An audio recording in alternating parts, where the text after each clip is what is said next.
하나님은 우리의 창조주요 생명과 복을 주시는 분입니다. 그런데 왜 우리는 이런 생명과 복을 충만히 누리지 못할까요? 우리의 죄로 하나님과의 관계가 깨졌기 때문입니다. 따라서 구원이란 죄의 문제를 해결하는 것, 그래서 하나님과의 관계를 다시 회복하는 임마누엘입니다. 성경은 이 표현을 딱 한 목적을 위해서 사용하고 있는데, 하나님의 구원, 궁극적으로는 인생들과 함께 하시면서 그 인생들을 구원하신 예수 그리스도를 지칭할 때입니다. 이사야 말씀 8장 7, 8절, 마태복음 1장 20에서 23절까지의 말씀에 나와 있습니다. 그러므로 주 내게 흉용하고 창일한 큰 하수 곧 아수르 왕과 그의 모든 위력으로 그들을 뒤덮을 것이라. 그 모든 골짜기에 차고 모든 언덕에 넘쳐 흘러 유다에 들어와서 가득하여 목에까지 미치리라. 임마누엘이여, 그가 펴는 날개가 내 땅에 가득하리라 하셨느니라.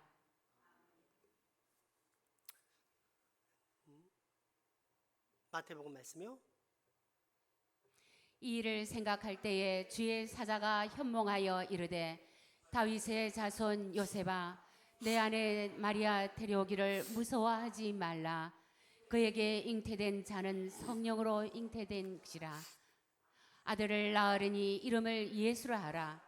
이는 그가 자기 백성을 그들의 죄에서 구원을 할 자이심이라 하시니라. 이 모든 일이 된 것은 주께서 선지자로 하신 말씀을 이루려 하심이니, 이르시되 보라, 처녀가 잉태하여 아들을 낳을 것이요 그의 이름은 임마누엘이라 하리라 하셨으니, 이를 번역한즉 하나님이 우리와 함께 계시다 함이라. 아멘. 그러므로 예수님을 믿을 때 우리는 구원을 받습니다. 문제는 이러한 믿음이 지식적인 동의나 감상적인 신앙으로 흐른다는 것입니다. 예수 믿으면 구원받는다고 하니 손해볼 것 없다는 생각에 예수 믿으면 구원을 받는다는 그 문장을 받아들이는 지식적 동의나, 내가 이렇게 열심히 신앙생활하니까 하나님도 나를 무척 기뻐하실 거야 라는 자기 확신의 감상적 신앙에 빠져드는 것입니다. 그러나 구원은 사람의 진심이나 교묘한 지혜로 이루어지지 않습니다. 하나님의 방법입니다. 그리고 이 방법을 보여주는 것이 현재 우리가 배우고 있는 성막입니다. 다시 한번 성막을 살펴보면서 구원의 길을 점검하겠습니다. 먼저 성막의 평면도입니다. 맨 아래 출입문, 성막의 문, 예수 그리스도를 통해서 번제단, 물두명, 성소, 지성소까지 나아가면 저 지성소에서 하나님이 임재하고 계시기 때문에 하나님을 만날 수가 있습니다. 그런데 이 사진은 우리가 편하게 보려고 한 것이고, 원래 성막 위치는 동서남북이 이렇게 되어 있습니다. 다시 한번 평면도 부탁합니다. 오른쪽에 유다 지파, 곧 예수님이 나오시는 그런 지파가 있는 곳에 성막 문이 있습니다. 그리고 성막 문에서 번제단을 만나는데, 번제단에서 죄의 문제를 해결하고 저 끝에 있는 하나님의 임재가 있는 지성소에까지 이르는 것입니다. 자, 그러면 여기서 우리가 확인할 수 있는 것이 있습니다. 결국 하나님께 나아가는데 가장 시급하고 또 가장 핵심적인 문제가 무엇입니까? 바로 저 번제단에 있는 죄의 해결 문제입니다. 번제단은 동쪽에 있고 하나님의 임재는 저 끝 서쪽에 있습니다. 동이 서에서 먼 것 같다, 이 말은 하나님과 죄가 그만큼 끝과 끝이다, 상극이다, 이런 것을 말합니다. 그래서 어떤 사람이 하나님을 잘 믿는다 할 때 내가 행복하다, 안 행복하다라는 기준으로 나누면 그것은 마귀의 시험에 넘어가기가 쉽습니다. 왜냐하면 죄는 사람의 감정적인 행복을 마치 하나님의 동행하심, 임재하심으로 가장할 수 있기 때문입니다. 그렇다면 죄는 무엇입니까? 우리가 늘 배웠다시피 죄의 뿌리는 자아중심성입니다. 인간은 하나님을 의존하며 하나님 중심으로 살게 만들었는데, 그런 하나님의 율법을 무시하고 내 뜻대로, 내 생각대로 내 마음대로 살아가는 것이 바로 죄의 특징입니다. 그러므로 내가 만약 지금 내 감정적인 행복과 상관없이 하나님과 가까이 하지 않고 내 마음대로 살고 있다 그러면 난 여전히 죄에 놓여서 헤매고 있는 것입니다. 그러나 날마다 나를 죽이며 하나님 뜻대로 살아가고 있다 그러면 난 지금 지성소 하나님의 임재 가운데 있는 것입니다. 그런 모습을 실제 현장감 있게 한번 보도록 하겠습니다. 이스라엘 지파 동서남북 한가운데에 저렇게 성막, 하나님이 지정하신 구원의 길, 하나님과 다시 함께할 수 있는 성막이 놓여 있습니다. 그러므로 신토불이의 종교도 아닌데 왜 이스라엘 종교를 믿느냐라는 말은 미련한 짓입니다. 하나님께서는 온 세상을 구원하시려고 이스라엘에게 당신의 계시를 내려주셨기 때문에 당시 이스라엘에 내려진 하나님의 말씀을 듣고 우리는 하나님을 찾고 만날 수 있는 것입니다. 그리고 이 성막의 첫 번째 성막 문을 열고 들어가서 만나는 것이 바로 이 번제단입니다. 평택에 가면 이 성막을 성경에 맞게 꾸며놓은 현대식 건물이 있는데 바로 성막 문을 열고 들어가자마자 만나는 저것이 번제단입니다. 그런데 이 번제단의 일반적인 모습을 한번 보겠습니다. 번제단만 따로 구별해 보면 이렇습니다. 저기는 말 그대로 제물을 태우는 곳이기 때문에 저렇게 제사장들이 저 번제단에서 제사를 인도했습니다. 그 번제단 자체의 모습을 한번 보도록 하겠습니다.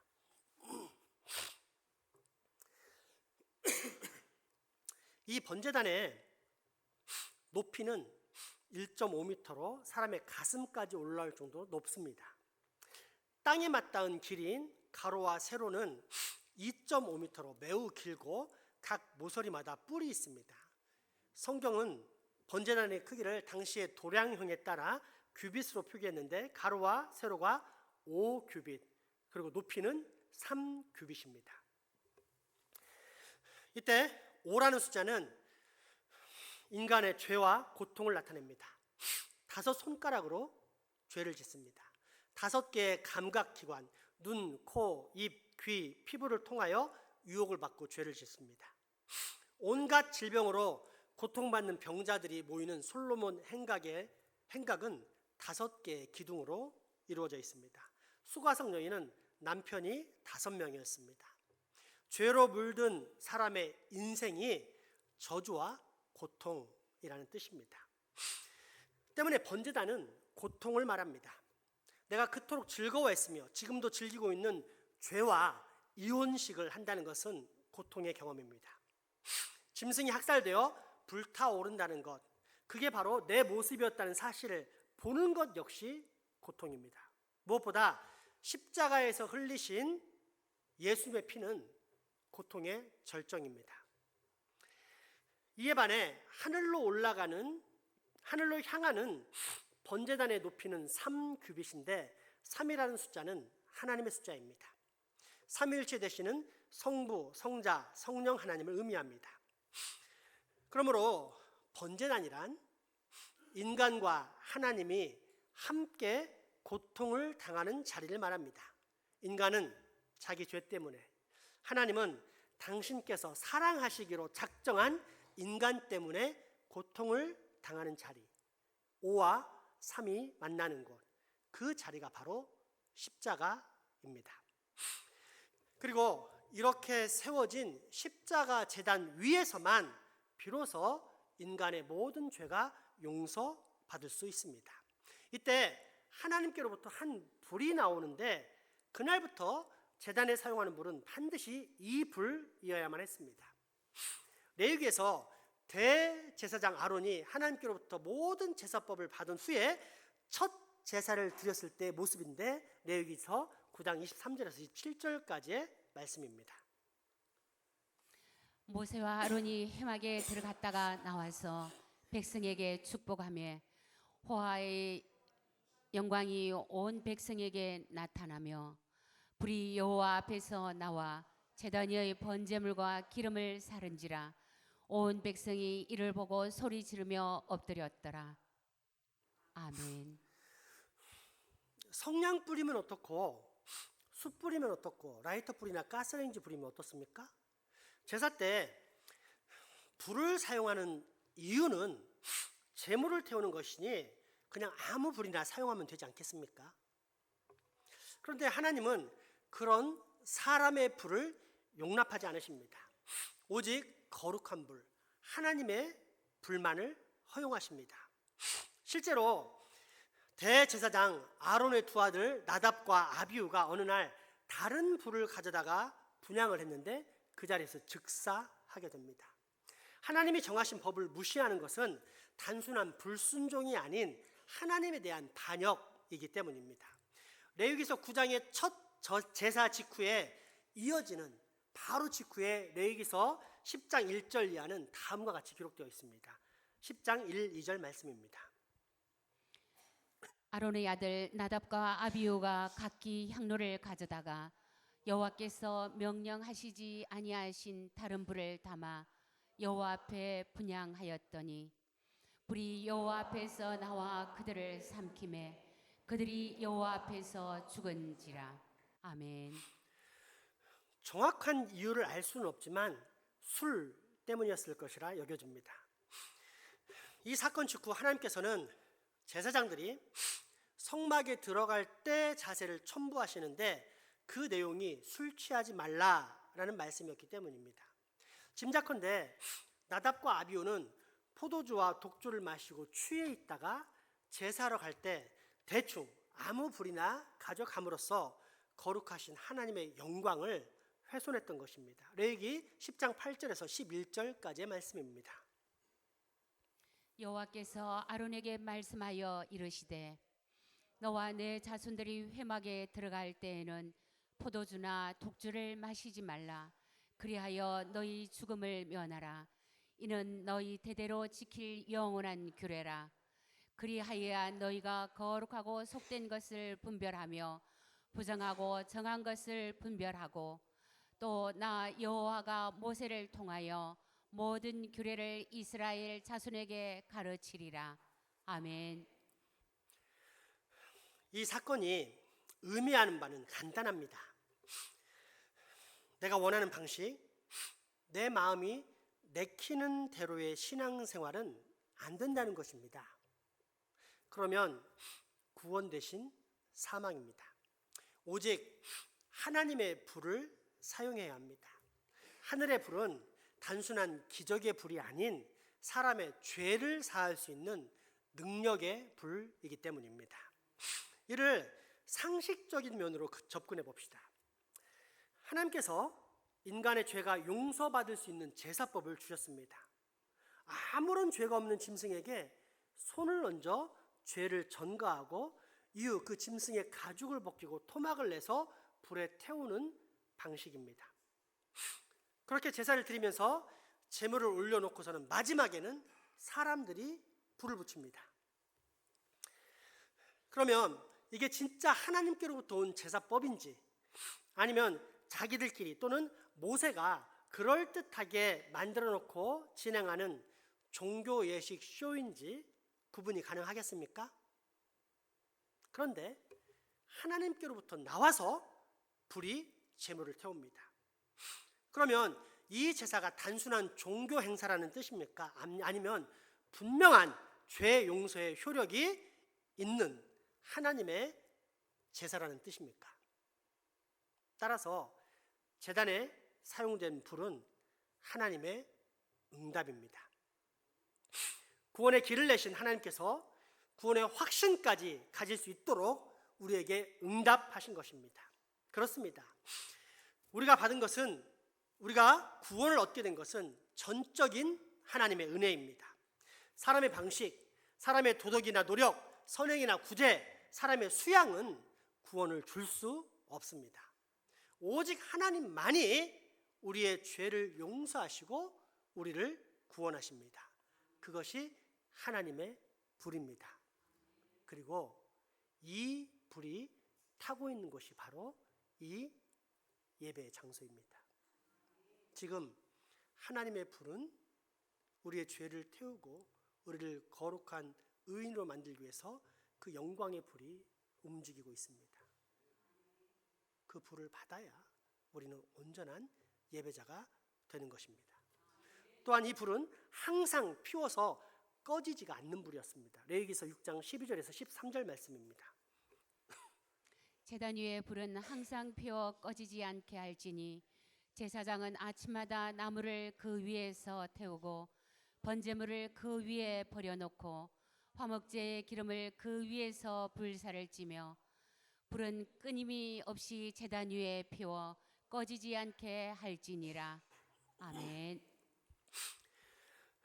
번제단의 불은 성막이 완성된 주전 1455년경이었고 이후 솔로몬이 건축한 성전에 옮겨졌다가 바벨론에 의해 파괴된 주전 587년까지 타고 있었으니 구약 이스라엘의 역사 내내 무려 1000년 동안 유지되었던 셈입니다. 이처럼 번제단에서 불이 끊이지 않고 항상 타고 있었다는 것은 우리의 죄를 해결하시는 하나님의 기다림에는 끊임이 없다는 뜻입니다. 내가 거짓말을 했든지 도둑질을 했든지 강도짓을 했든지 사기 행각을 벌였든지 간음을 일삼았든지 심지어 사람을 100명 죽인 연쇄살인마라 할지라도 하나님은 끊임없이 기다리십니다. 그 참혹한 죄의 형벌과 저주에서 건져주시기 위해 하나님은 지금도 누구를? 나를 기다리고 계십니다. 그렇게 우리는 하나님을 단순히 하나님이라 부르지 않고 아버지라고 부르며 그 아버지께서 만드신 번제단 역시 단순한 종교의 제단이 아닌 사랑과 희생의 제단이라고 부릅니다. 실제 나를 위해 당신의 아들을 이 십자가 번제단 위에 올리신 하나님은 완전한 인내와 사랑의 하나님이시기 때문입니다. 이런 번제단의 재료는 두 가지인데 아카시아 나무하고 노시입니다. 아카시아 나무를 노수로 싸서 만든 것이 번제단입니다. 오늘 본문 출애굽기 27장 1절에서 2절까지의 말씀입니다. 너는 조각목으로 길이를 5규빗, 너비가 5규빗의 제단을 만들되 네모 반듯하게 하며 높이는 3규빗으로 하고 그 네 모퉁이 위에 뿔을 만들되 그 뿔이 그것에 이어지게 하고 그 제단을 노스로 싸고. 아멘. 흔히 우리는 조각목 하면 토막난 나무 조각을 연결해서 만든다 생각하는데 그게 아니라 아카시아 나무를 조각목이라고 합니다. 그러니까 아카시아 나무라는 원재료에다가 노스를 입혀서 만든 것이 번제단입니다. 이때 조각목은 버림받은 인간을 말하며 노스는 십자가에 달리신 예수 그리스도를 상징합니다. 버림받은 조각목 같은 인생은 십자가의 은혜가 아니면 도저히 구원받을 수 없다는 뜻입니다.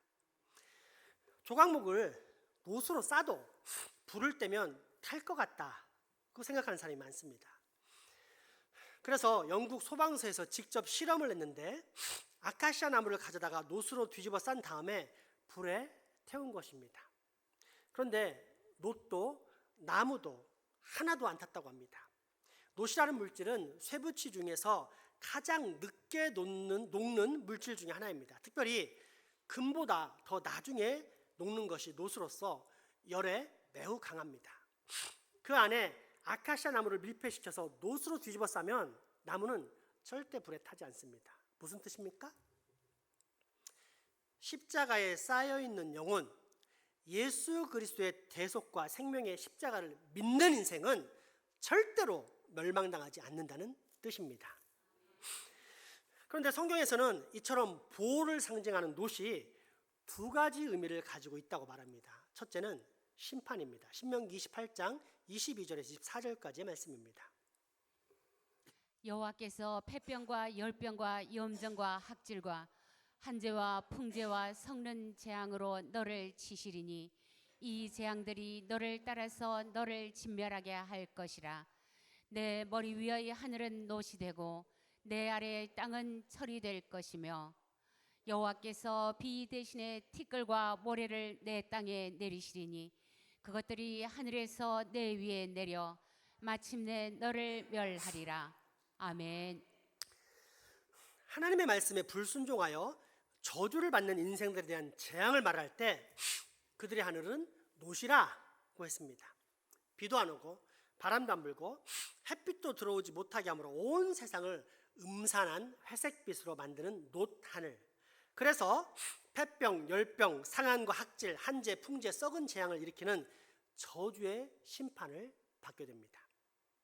이사야 선지자 역시 장차 재앙이 변하여 축복이 되리라는 뜻으로 말할 때 내가 금을 가지고 놋을 대신한다 라고 표현했는데, 이는 놋이 의미하는 바가 심판과 저주라는 뜻입니다. 놋뱀 사건이 그렇습니다. 이스라엘 백성들이 출애굽하는데 광야길이 험하니까 모세와 하나님을 원망했고, 그로 인해 광야에 서식하는 불뱀이 몰려와 물어 죽게 됩니다. 이때 하나님은 모세에게 명해서 이스라엘 백성들이 본 그 불뱀의 모형을 놋 구리로 만들어서 장대에 달도록 하십니다. 저주와 심판의 상징인 놋으로 그들을 물어 죽였던 불뱀을 만들어 장대에 매단 것입니다. 그러니까 하나님의 은혜로 출애굽했음에도 불구하고 끊임없이 불평불만하고 불순종하는 너의 인생의 본질은 죄와 사망의 지배를 받는 저주의 존재이다. 그래서 이처럼 나무 위에 매달려 수치와 저주의 죽음을 당할 자들은 바로 너희들이다 라는 것입니다. 이것이 십자가입니다.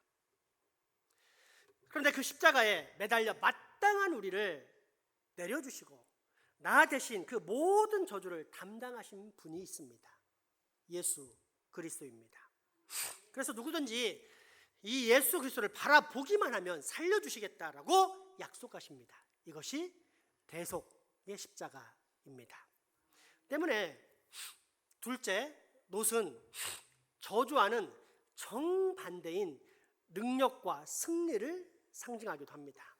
요한계시록 1장 15절에서는 영원하고 완전한 승리자이신 예수님을 말할 때 그 눈은 불꽃 같고 그의 발은 풀무에 단련된 빛난 주석 같다라고 합니다. 이때 주석이란 놋을 의미합니다. 열왕기상 4장 13절에도 놋빗장이라는 단어가 나오는데 그것은 아무도 꺾을 수 없는 강한 문빗장을 말합니다. 사무엘상 17장 15절 6절은 군인들의 갑옷과 투구를 놋으로 묘사합니다. 이처럼 놋은 강한 것이었기 때문에 능력과 승리를 상징하는 데 사용되었습니다. 그러므로 번제단이 놋으로 되어져 있다는 것은 대속의 능력과 승리를 의미합니다. 그런데 이 번제단, 제물을 태워 올려보내는 이 번제단은 장차 어떤 번제단을 의미하는 것입니까? 그렇습니다. 대속의 능력과 승리를 보여주는 저 십자가. 단 한 번에 모든 죄를, 그것도 영원히 사하신 영단번의 제사가 일어난 저 십자가를 가리킵니다. 따라서 십자가는 저주이나 승리입니다. 저주받을 우리는 약하나 십자가에 달리신 예수 그리스도께서 강하시기 때문에 그 십자가를 믿으면 우리는 십자가로 말미암아 반드시 강한 능력과 승리를 얻게 될 것이라는 뜻입니다. 그렇게 한 신학자는 십자가에 지극히 상반된 두 가지 이미지가 있다면서 이렇게 말합니다. 첫째는 내가 얼마나 큰 죄인, 저주받은 인생이었으면 아무런 죄가 없는 하나님의 아들 예수 그리스도께서 나를 대신하여 저주를 받아 십자가에서 죄값을 지불하셨는가. 또 다른 하나는 하나님께서 나를 얼마나 긍휼히 여기시고 사랑하셨으면 하나님의 아들을 십자가에서 대신 죽게 하시고 나를 구원하셨는가 입니다. 그렇습니다. 십자가는 우리의 죄를 처단하는 저주의 심판과 동시에 나를 사랑하시는 하나님의 사랑과 구원의 승리입니다. 그렇게 십자가를 예표하는 번제단은 반드시 바로 이 양면성의 원리를 상징하는 노수로 만들 수밖에 없었던 것입니다. 호세아서 2장 15절을 보면 아굴 골짜기로 소망의 문을 삼아주리라 하는 말씀이 있습니다. 아굴 골짜기는 출애굽하던 아간이 하나님의 명령을 어김으로써 그 죄값으로 돌에 맞아 죽은 괴로움의 골짜기입니다. 그런 곳이 어떻게 소망의 문이 됩니까? 아굴 골짜기는 죄의 문제를 분명히 정리한 장소이기 때문입니다. 여호수아 7장 11절에서 13절 말씀입니다. 이스라엘이 범죄하여 내가 그들에게 명령한 나의 언약을 어겼으며 또한 그들이 온전히 바친 물건을 가져가고 도둑질하며 속이고 그것을 그들의 물건들 가운데 두었느니라. 그러므로 이스라엘 자손들이 그들의 원수 앞에 능히 맞서지 못하고 그 앞에서 돌아섰나니 이는 그들도 온전히 바친 것이 됨이라. 그 온전히 바친 물건을 너희 중에서 멸하지 아니하면 내가 다시는 너희와 함께 있지 아니하리라. 너는 일어나서 백성을 거룩하게 하여 이르기를 너희는 내일을 위하여 스스로 거룩하게 하라. 이스라엘의 하나님 여호와의 말씀에 이스라엘아 너희 가운데에 온전히 바친 물건이 있나니 너희가 그 온전히 바친 물건을 너희 가운데서 제하기까지는 내 원수들 앞에 능히 맞서지 못하리라. 아멘. 하나님은 거룩이시요 그 하나님의 자녀가 된 우리도 거룩해져야 합니다. 그런데 사람들이 거룩을 오해합니다. 교양적이고 외적인 겸손, 허리를 굽신거리며 인사를 잘하는 사람을 거룩하다라고 생각하는 착각에 빠져 있습니다. 그런데 거룩의 핵심은 그런 외형적인 율법주의가 아니라 죽음입니다. 죽음. 죄를 철저히 죽일 때 거룩이 출발합니다. 죄가 옆에 있는데 죄와 뒹굴면서 예배를 드리면 그 사람은 진짜 저주받은 사람입니다. 자기는 죄를 철저히 차단할 때 거룩하신 하나님이 내게 오시는 것입니다. 그래서 아굴 골짜기에서 죄인 아간의 죄를 처단하지 않으면 하나님은 다시는 그 백성과 함께하지 않으시겠다고 말씀하신 것입니다. 그렇게 여호수아는 죄인 아간을 찾아내어 그 죄를 아굴 골짜기에서 처단합니다. 자신의 동포이자 친구이자 이웃이기에 그를 죽인다는 것은 참으로 큰 괴로움이요 아픔이었지만 과감히 죄의 문제를 처리합니다. 인간적인 감정에 휩싸여 죄를 처리하지 않으면 더 큰 문제가 발생하기 때문입니다. 그 문제란 하나님이 이스라엘과 함께하지 않으심, 임마누엘 곧 구원이 사라지는 것입니다.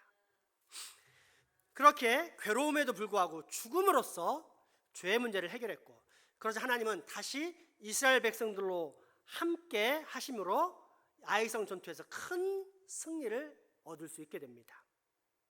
이처럼 십자가에는 양면성이 있습니다.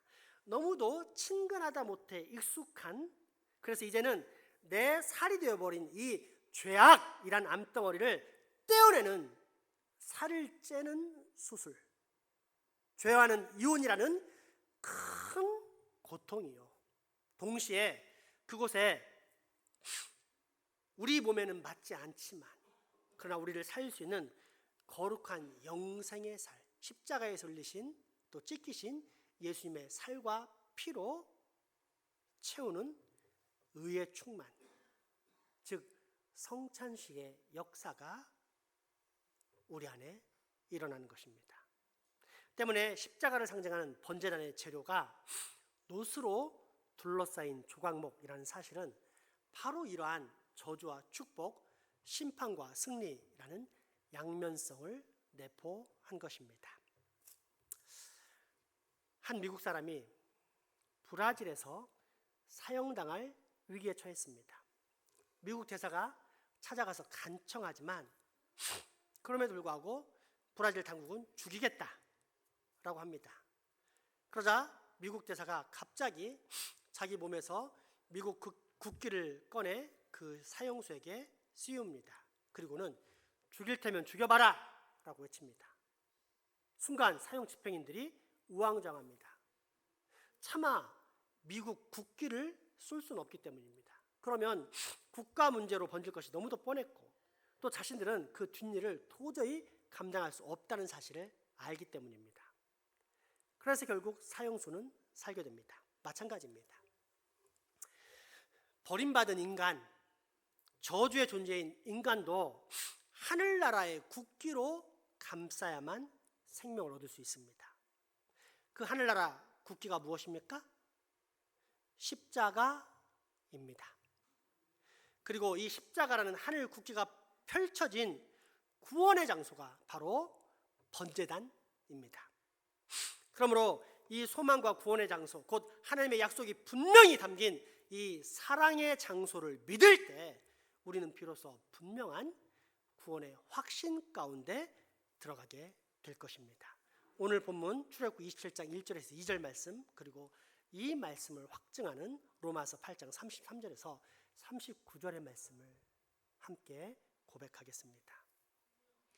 너는 조각목으로 길이가 5규빗, 너비가 5규빗의 제단을 만들되 네모 반듯하게 하며 높이는 3규빗으로 하고 그 네 모퉁이 위에 뿔을 만들되 그 뿔이 그것에 이어지게 하고 그 제단을 노스로 싸고 누가 능히 하나님께서 택하신 자들을 고발하리요 의롭다 하신 이는 하나님이시니 누가 정죄하리요 죽으실 뿐 아니라 다시 살아나신 이는 그리스도 예수시니 그는 하나님 우편에 계신 자요 우리를 위하여 간구하시는 자시니라.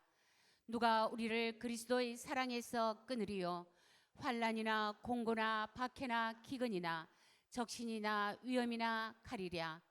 기록된 바 우리가 종일 주를 위하여 죽임을 당하게 되며 도살당할 양같이 여김을 받았나이다 함과 같으니라.